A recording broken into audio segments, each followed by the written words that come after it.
contains spoilers for The Last of Us 1, 2, The Kingkiller Chronicles, I Am Legend, and Adventure Time. I'm a child of the screen-controlled generation. I grew up on VHS and cable, Redbox, YouTube, flat screens, and streaming before I even hit middle school. An endless fire hose of media has been mutilating me since I was born. So, like many others, I think there's something intriguing about a world devoid of that. Some people crave the violent part, where instead of some court hearing and lawsuit, you can just bash the incompetence out of others. Some just want to get away from technology in general and go live in some remote cottage in the mountains, remove those annoying lights and the never-ending pull of social media. But I personally want to watch the world grow again. I want to see the restart. This genre that I'm talking about might have a name, and I don't know what it would be. Apocalypse wouldn't be quite right, but it's pretty close. Ancient apocalypse is too narrow, overgrown is too broad, but the basis of it is that the world ended and now nature is taking over, and we are growing along with it. We are rediscovering, learning, surviving, and we are exploring a restarted world. One of the first titles that introduced that concept to me was I Am Legend, the 2007 classic based on the book of the same name, featuring Will Smith as the main protagonist along with his dog, Sam. They traverse 4 years worth of decaying New York City with no other human inhabitants. This one took me by storm and quite possibly laid the whole groundwork for everything else I enjoyed in the genre. The horror, the beauty of nature taking back the world, and the great fear and the great peace that comes with the silence of a reborn world. My dad is a nerd. He loves action and fantasy, and his favorite pastime is audiobooks. He drives 2 hours, 5 days a week to his work, so it's safe to say he gets through them pretty quickly. And when I was in middle school, he was listening to his favorite, an epic fantasy novel which seems on the surface not to have much at all to do with a forgotten world. This book series is called The Kingkiller Chronicles. I don't have time to explain how infatuated I am with it, but let's just say I have listened to both 30-hour-long books more than 4 times, and I've started a webcomic about it. It's bad. Top to bottom, this world is laden with secrets. Everything has meaning. I mean, the author has admitted that there are some secrets in the books which have been out for 15 years now that no one has touched on. The part I love is the ancientness. The main character explores everything he can. The school in the book has a whole underground maze of rooms and tunnels, and on the map there are massive waystones placed on paths from outside written history. And the further you get into the books, you realize that some of these myths are just part of the same story from a way ancient past. One of the best examples from this genre is The Last of Us, which needs very little introduction as of late, but I'll do it anyways.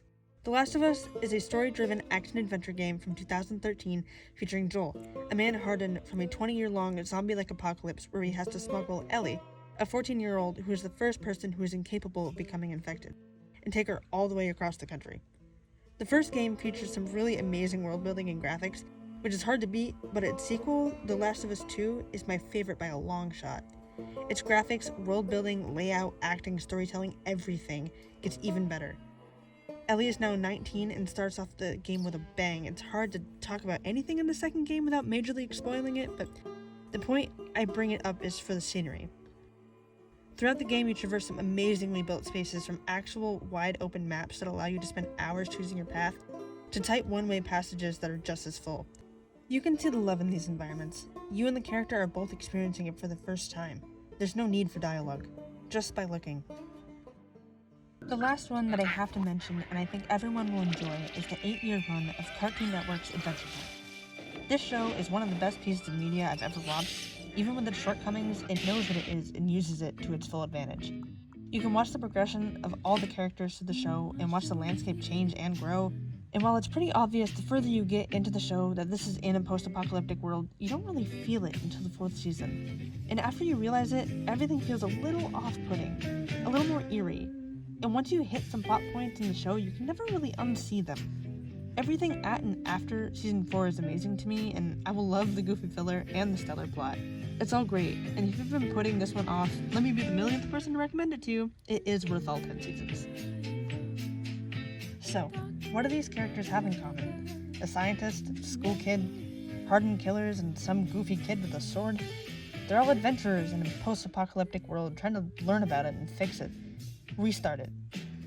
They kill a lot of things, they mess up a lot, but their main goal is positive. Save the world and save their people. Maybe it's because that's something we all want. We all want the world fixed and we want it to be easy. Just like them, we want people to band together. We want a cure. We want answers. I love these worlds, but they're not a place anyone actually wants to live. And it's not that easy to fix, and I don't have to tell you why. We never seem to stop talking about how the world is dying or who is messing up the worst, so I won't go talking away about it, but let's keep doing beautiful things before everything goes to crap and try to keep this beautiful thing turning, because they tried, so why can't we? Some honorable mentions to this list are Wolfwalkers, Nimona, Castle in the Sky, Steven Universe, Avatar The Last Airbender, The Last Guardian, Zelda, literally every single game, but especially the last two, Stray, Subnautica, Night in the Woods, Minecraft, and some that I really hope everyone takes the time to look for, music, The Oh Hellos, Crooked Still, Doc Watson, and The Taxpayers. Thanks for listening.